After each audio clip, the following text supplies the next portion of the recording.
Backstage after Song for the Mute with Angus Low, Australia's next top male model. In fact, you could call you. That was so, ironically, a bit like Montana Cox. You've sort of walked for some very big international brands, but you've actually never walked at Australian Fashion Week before. How do they compare?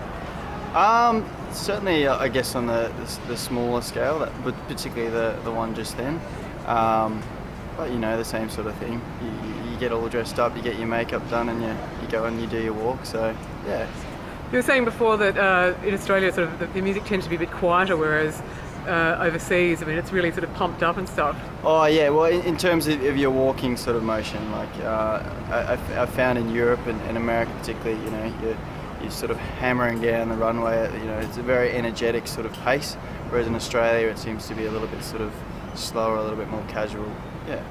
Fast-paced industry, I guess. Faster-paced industry. Yeah, so look, now you sort of qualified as a physio. You went to uni, qualified as a physio, and then all of a sudden you sort of you were were you telling me you were scouted with your grandmother or something? Yeah, I was actually down in Sydney. I was on holidays and I was with my grandma at Bondi Junction, funnily enough. And yeah, I just got approached and asked to go to take some Polaroids, and yeah, so I just went down and kind of went from there. But I didn't really do too much whilst I was in school because I was still living in Brisbane. So it was yeah, once I was in university and once I'd finished that everything kind of took off. And next thing you're walking on all these sort of big international runways, and then you found yourself on a photo shoot for L'Envin with a campaign actually. Yep.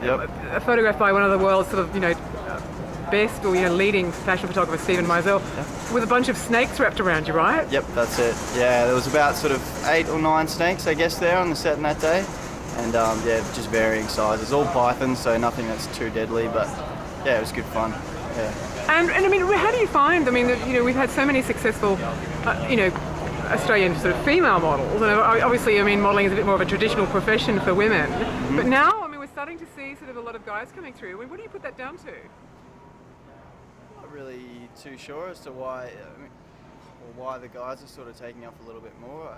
I guess maybe more are going overseas. I can't say too much as to before I went over, but certainly I found now, even coming back here and talking, there seems to be floods of, you know, guys going over now and just sort of getting started. So it's a bit of a hit or miss sort of thing, but you know, it's a good opportunity nonetheless to go, you know, spend 3 months in a country, you know, that you've never been to before. It's kind of a holiday, even if it doesn't pan out. So yeah, why not go have a stab?